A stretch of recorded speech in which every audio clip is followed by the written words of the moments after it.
자, 지난 10편 동안 우리는 AI 버블부터 미중 패권까지 돈이 어디로 흐르는지를 봤습니다. 그런데 오늘은 결이 좀 다른 질문이에요.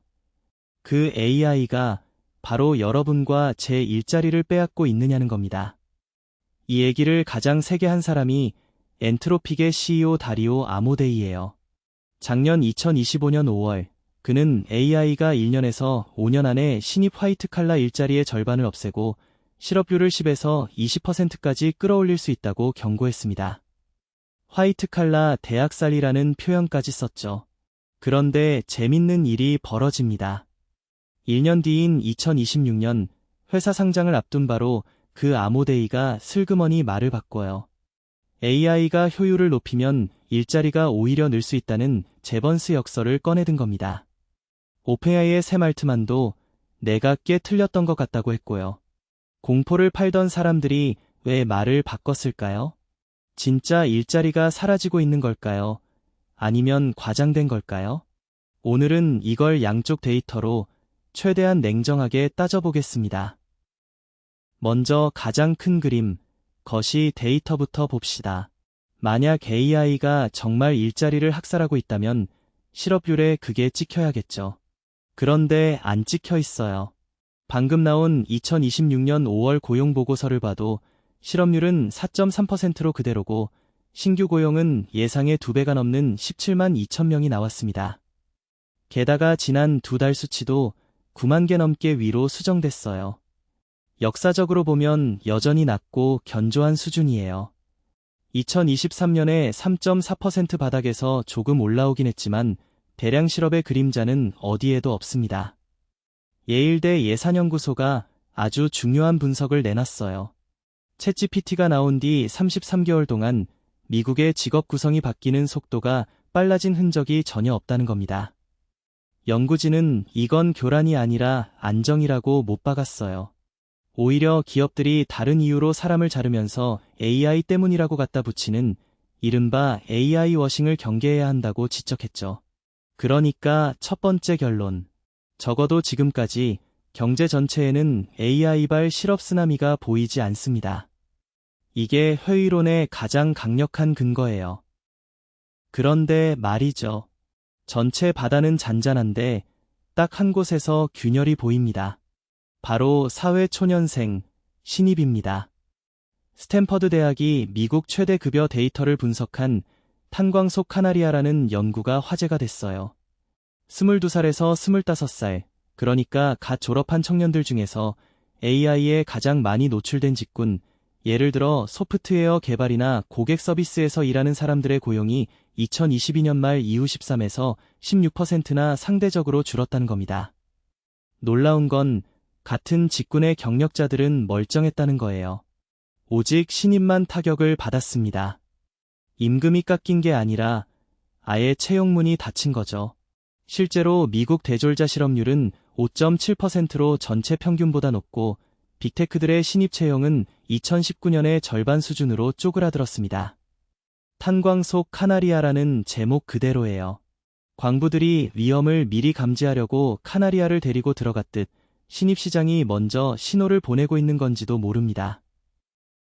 자, 여기서 멈추면 안 됩니다. 저는 항상 비판하고 검증하자고 말씀드리죠. 신입 채용이 준 게 정말 AI 때문일까요? 다른 설명은 없을까요?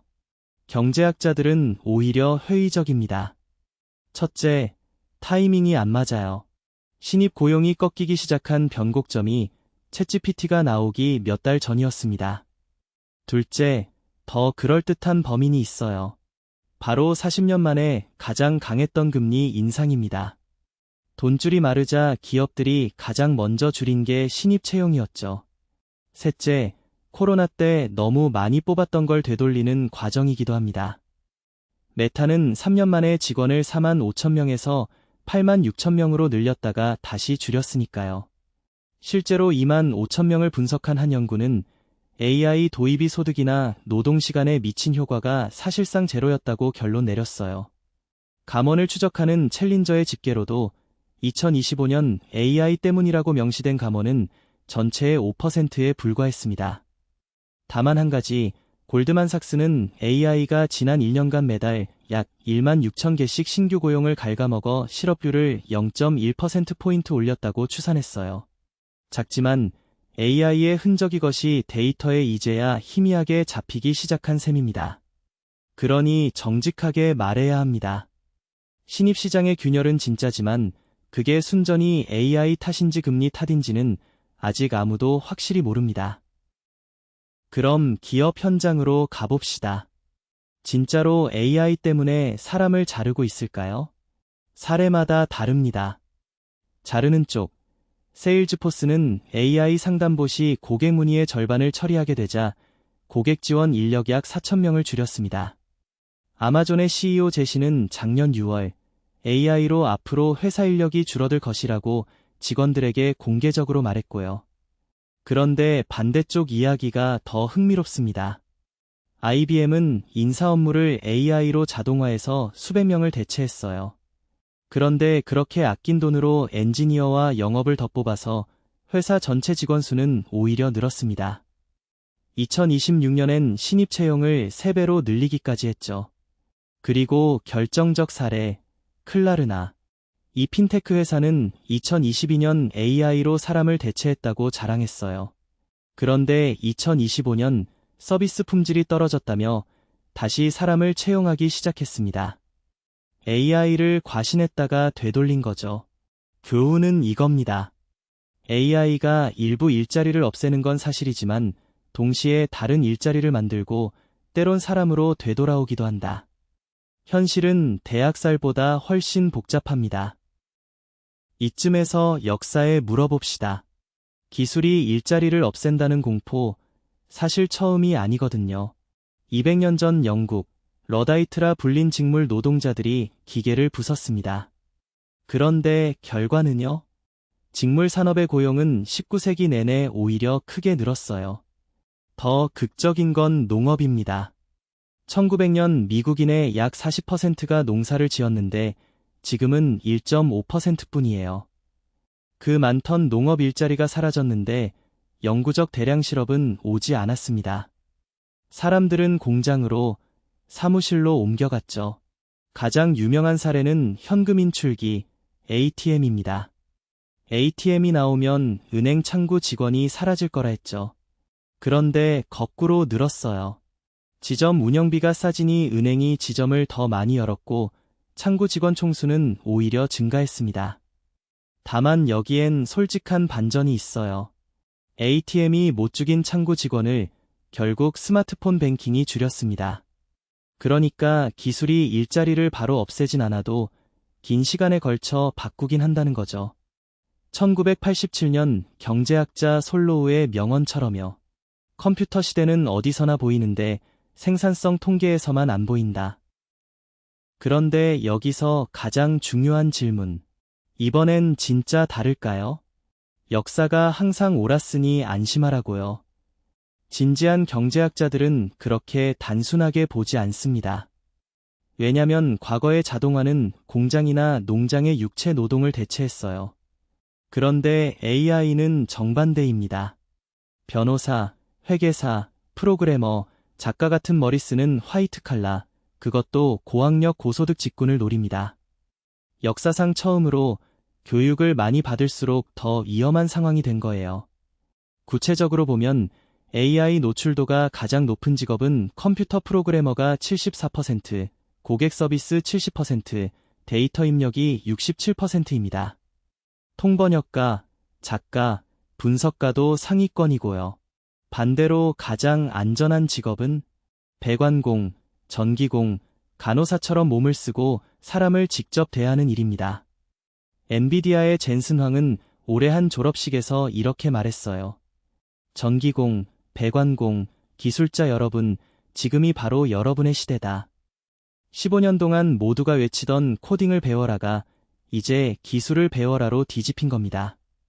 이게 이번이 다를 수 있다는 가장 무서운 부분이에요. 자, 그럼 반대로 효율론의 강펀치도 들어봐야죠. AI 일자리 공포가 거품이라는 증거 말입니다. 첫 번째 펀치, MIT 연구입니다. 기업들이 도입한 생성형 AI 프로젝트의 무려 95%가 손익에 측정 가능한 효과를 전혀 못 냈다는 겁니다. 단 5%만 매출에 기여했어요. 두 번째 펀치, 생산성입니다. AI가 그렇게 대단하면 생산성이 폭발해야 하는데 2025년 미국 생산성 증가율은 오히려 둔화됐습니다. 솔로우의 역설이 반복되고 있는 거죠. 그런데 낙관론도 만만치 않습니다. 세계경제포럼은 2030년까지 AI로 9,200만 개 일자리가 사라지지만 동시에 1억 7천만 개가 새로 생겨서 결국 7,800만 개가 순증할 거라고 전망해요. 임금도 그래요. AI 기술을 가진 사람의 몸값은 56%나 더 높습니다. 그리고 핵심 개념 하나, 대체냐 증강이냐입니다. 엔트로픽의 실제 사용 데이터를 보면 AI를 사람 대신 쓰는 자동화보다 사람을 돕는 증강이 아직은 조금 더 많아요. AI가 당신을 자르는 게 아니라 당신을 더 강하게 만드는 도구일 수도 있다는 거죠. 하지만 설령 일자리 총량이 늘더라도 진짜 문제는 따로 있습니다. 그 과실이 누구에게 가느냐예요. 지금 미국에서 기업의 이익이 GDP에서 차지하는 비중은 사상 최고 수준인데 노동자에게 돌아가는 임금의 비중은 2차 대전 이후 최저로 떨어졌습니다. AI가 이 격차를 더 벌릴 수 있어요. 블랙록의 레리 핑크는 초기 과실은 모델과 데이터, 인프라를 가진 소유주에게 흘러간다고 했습니다. 주식을 가진 사람과 노동으로 먹고 사는 사람의 격차가 커진다는 거죠. 레이 달리오는 한 발 더 나갑니다. AI가 부의 불평등을 폭발시킬 거고 재분배 없이는 사회적 갈등이 터질 거라고 경고해요. 그래서 정책 얘기가 나옵니다. 가장 유명한 게 기본소득이죠. 샘 알트만이 후원한 연구에서 저소득층에게 매달 1,000달러씩 3년간 줘봤어요. 결과는 흥미로웠습니다. 사람들이 일을 아예 그만두진 않았고 노동시간이 주당 1.3시간 줄어든 대신 창업이나 교육에 더 도전했어요. 빌 게이츠는 로봇에 세금을 매기자고 했고요. 정답은 없지만 AI가 버는 돈을 어떻게 나눌까는 이제 피할 수 없는 질문이 됐습니다. 자, 그럼 우리 한국은 어떨까요? 여기 한국만의 충격적인 반전이 있습니다. 보통 자동화는 공장 노동자가 위험하다고 하죠. 그런데 한국은행 분석에 따르면 한국에선 정반대입니다. 의사, 회계사, 변호사 같은 고소득 전문직이 AI에 가장 많이 노출돼 있어요. 일반의와 한의사는 노출도 상위 1%, 회계사 19%, 변호사 21%입니다. 그동안 사자 직업이 최고라 했는데 바로 그 직업들이 더 위험하다는 거죠. 전체로는 약 341만 개, 우리 일자리의 12%가 고노출 위험군입니다. 청년은 더 힘듭니다. 그냥 쉰다는 청년이 71만 9천 명으로 역대 최대를 찍었고 대기업 신입 공채는 1년 만에 43%나 줄었습니다. 은행들은 점포를 없애고 AI 행원으로 대체하고 있고요. 직장인 절반, 특히 20대는 58%가 AI가 내 일자리를 대체할 것이라고 불안해합니다. 그런데 여기 진짜 역설이 있어요. 한국은 출산율 0.7의 인구 절벽 국가입니다. 한국은행은 인구 감소만으로 2050년까지 GDP가 16.5% 줄어들 텐데 AI를 잘 쓰면 그 감소폭을 5.9%로 막을 수 있다고 봤어요. 즉 한국에게 AI는 사라지는 일손을 메워줄 구원투수이자 동시에 청년의 사다리를 걷어차는 파괴자, 양날의 검인 겁니다. 자, 이제 정리하겠습니다. AI가 일자리를 죽이는가? 제 결론은 단층선이라는 한 단어입니다. 지진이 나기 전 땅속 깊은 곳에서 단층이 먼저 어긋나죠. 지금이 딱 그렇습니다. 지표면 그러니까 것이 경제 전체는 아직 멀쩡해 보여요. 실업률은 낮고 대량 실업은 없습니다. 하지만 땅속에선 신입과 사회초년생이라는 단층이 분명히 어긋나고 있습니다. 그게 AI 때문인지 금리 때문인지는 아직 확실치 않지만요. 거장들의 시선도 갈립니다. 일론 머스크는 언젠가 일은 선택이 될 것이라 하고 AI 대부 제프리 힌터는 단순한 지적 노동은 AI가 다 대체할 것이라며 기본소득을 지지합니다. 반면 젠슨 황은 AI가 당신을 자르는 게 아니라 AI를 쓰는 사람이 당신을 자른다고 했죠. 그래서 우리에게 주는 교훈 3가지. 첫째, 공포에도 거품에도 휩쓸리지 마세요. 진실은 대학살과 아무 일 없음 사이 어딘가에 있습니다. 둘째, AI를 대체당할 대상이 아니라 올라탈 도구로 만드세요. 몸값이 56% 높아지는 건 AI를 쓰는 사람입니다.